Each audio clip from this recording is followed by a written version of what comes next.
If you follow me on Instagram, you'll know I love my gardening. I'm always posting about it. And it's always sort of needlessly offensive posts, just this sort of thing. I just call them all slags.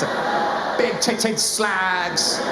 This is a squash, looks like an upside-down chode with a baggy foreskin. I know what that looks like because I've met your dad. Just needlessly offensive posts. And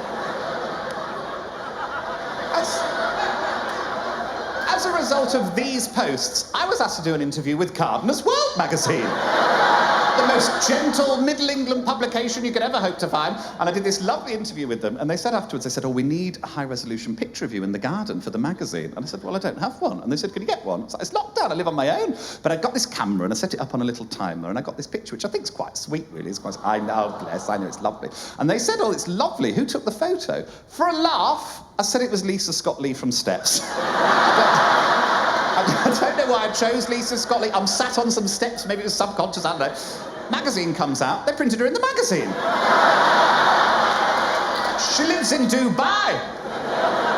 And now, whenever she posts to Instagram, this is her saying Steps got to #1 in the charts, she credited me as the photographer. And we could play this together, boys and girls. Shout out, what do we think B is for, boys and girls? Balls. Well done, it is balls. It gets trickier. What do we think C's for? CBT, lovely thought. No, it's not, but there's no wrong answers here. Anyone else? Cock cage. Cock cage? It's not cock cage, but it could be a cock cage. Yeah, no, I'll give it to you. It's cupping another bloke's balls. That's what it is. What do we think D's for, boys and girls?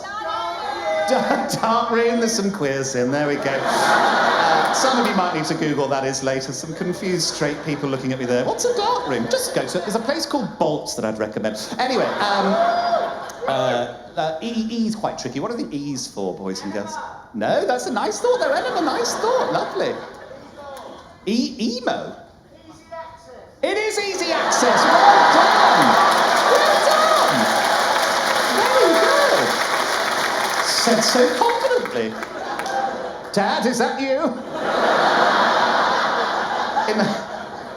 In Newcastle, somebody said, is it E? That hurts. It should be. It should be. I got it wrong. You're all going to get this one. Last one, boys and girls. After 3, what do we think F is for? 1, 2, 3. Fisting. Fisting? It's fighting homophobia, actually. Fisting. A nice Facebook group, the King's Heath Neighbourhood Watch group. I'm sure you've got one in your local area. I'm sure yours is as batshit as ours. This is a sample post. There's a serial pooper who keeps going on Heathfield Road. Definitely human, and from the looks of it, likely the same person. Definitely human, likely the same person. What empirical data are we using for this, please? Oh, that's Martin again. We're very funny people. This wasn't a funny post, but they said the King's Heath Pet Centre was robbed last night. They broke in and stole a bunch of stock and money from the till. Horrible. First comment on this, any leads? It's so efficient, it's beautiful. I'll never write a better joke in my life. It's a nice place to live, King's Heath, nice place. Something made me love it a little less. About 4 years ago, I got in a cab, got into an Uber. And he was the lovely driver. The driver said to me, just started with Uber. I said, how are you finding it? And he said, oh, it's wonderful. I'd lost all my confidence. And now I can put food on the table for the kids and I feel so much better about myself. And I said, how do you feel about King's Heath? Because he lives there as well. And he said, oh, it's a lovely place to live, isn't it? But, you know, we do have our problems. You know, in schools, they're teaching kids it's okay to be gay. I was like, shit. Unfortunately, I've had to deal with quite a lot of homophobia recently. I've discovered that someone in my family is homophobic, which is really disappointing, I suppose is the word, because that's not who we are as a family. We're not homophobic. We're racists! I won't tell you which family member it is. I'll just tell you I've got 3 aunties. I've got Auntie Susan, Auntie Deborah, and Auntie Gay Marriage. And she's a born-again Christian, which is fine, I don't mind, be religious, whatever, but born-again is the gayest of the religions she could have chosen. It's so ostentatious. I'm born again, it's so over the top. Literally means you came to it in later life, that's all it means. By that definition, I'm born-again anal beads. So I'm in the back of this Uber and he's saying, they're teaching kids it's okay to be gay in schools. And I said, oh, it's a shame you say that because I'm bisexual and that affects me. And he went, oh, I'm so sorry, I don't want to offend anyone, I don't want to upset anyone. It's just, in my religion, the anus isn't meant for sex. And I said, well, have you ever had oral sex? And he went, yeah. And I said, well, the mouth's not really meant for sex, is it? And he went, oh. And I said, I'll see you in hell. He loved that. He laughed. We laughed all the way through the journey. At one point, he said, you're really funny. Are you on Facebook? I was like, darling, I'm a huge fucking deal. But nobody, shouted. No one was aggressive. No one was violent. We just had an adult conversation about it. I got out the cab, reported him to Uber, and he lost his job. It's a nice story. It's a nice story. I was a Birmingham gay myself. When did King's Heath become Brum's newest gay quarter? Did this happen overnight? Correct. That's exactly what happened. Well done. I had been seeding it into the gay community because I'd set up a fake Grindr account called Sugar Daddy, which is like a dating app like Tinder but for gay people. And I just seeded it into conversations, get it in their subconscious, this sort of thing. He said, where are you based? I said, King's Heath. It's a gay village now. I was giving him the idea. He said, sure. You into piss play? It's 11:39 a.m, darling, but you do you. Nobody spotted that Sugar Daddy is Alan Sugar, though, so that's good, isn't it? That's good. I think some of the resistance was because we do have a gay village in Birmingham. It's called the Gay Village. It's in the centre of town. And I went out there not long after all this had started, and I went to a place called Sequin Showstoppers, where they sell drag clothes. I was trying on some bits. It was a day-drinking day, you can tell from my eyes. Hello, darkness, my old friend. And after I'd left Sequin Showstoppers, went for a few pints and ended up at a house party with about a dozen gay guys, and they were all talking about it. And I was so drunk, I didn't want to give anything away. And this one guy started, and he was like, have you seen that King's Heath's a gay village now? And I was like, yeah. And he's like, it's probably just like one bloke who set up a website. And I was like, yeah, probably.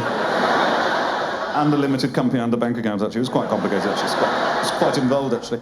And then this other guy popped up out of nowhere, and he was so cross about it. He was like, I'm sorry, King's Heath is not a gay village. In no world is King's Heath a gay village. We have a gay village in town. It's called the Gay Village. They have a pride march there every year. And I was like, oh, right, is that what you have to do to be a gay village? You have a pride march? And he went, yeah. And I was like, oh. I should tell you some things before I get on with the show. The first thing that's really important, because this has been a bit of a confusing issue. I am not James Acaster. That's James Acaster. I've got to be very clear about this, because he's a brilliant comedian. He's a great friend of mine, but he said that people keep shouting my name at him in the street. We don't look similar, do we? I don't think we look similar at all. Anyway, my agent said we need to do some posters to promote the tour. Have you got any ideas? I'd been drinking. This is what I came up with. I was furious because sales shot up. Got me into all sorts of legal headaches, had to do a public apology. I said, I'll never again use James Acaster's image without his prior approval. I've agreed to not play Kettering on the tour, that's where he's from.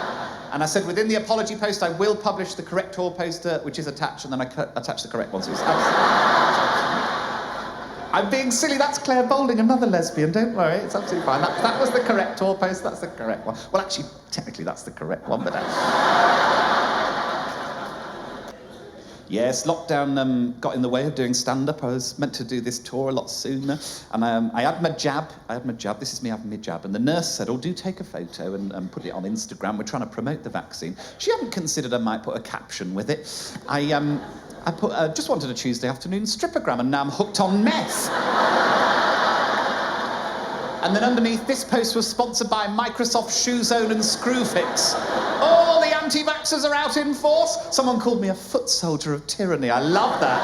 That's going on the posters next year. Someone else said, idiot, I bet he was paid thousands for this and didn't even take the vaccine. You got me there. ShoeZone did pay me thousands. Fair play. I get it. It was scary to have the vaccine. A friend of mine was absolutely terrified. She had it, and then afterwards she said, I don't want to think about it. I just want to get drunk. And we had 3 bottles between us. And the next morning she rang me and she went, Joe, I've had a terrible reaction to the vaccine. I was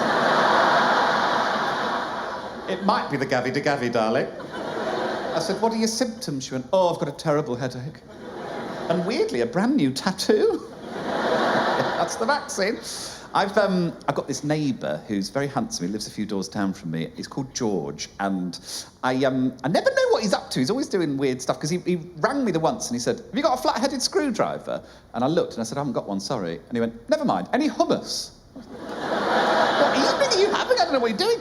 And I got COVID on the 1st of January this year, and he rang me on the 5th, and he said, are you all right, Joe? I've not seen you come out of your house. And I said, I'm absolutely fine, George. I've got COVID, but I'm isolating. I've got no symptoms. I'm absolutely fine. And I said, how are you? And he went, oh, nightmare. I was meant to go to France, but they've closed the borders, and the insurance doesn't pay out if they close the borders, only pay out if I get COVID. And I said, oh, I'm sorry to hear that, George. And he went, can I come round? I was like, a hot guy wants to come round to get an infectious disease off me to fuck off an insurance company. I've had dreams about this shit. And I thought about it, and I thought, fuck it. So I invited him round, we had a few beers, had a lovely time. He left, he got a positive PCR test, but he's an anti-vaxxer and he died. So... R.I.P. George. Little twist in that one. Didn't see that one coming, did you? Oh, it's all good fun. This is all good fun.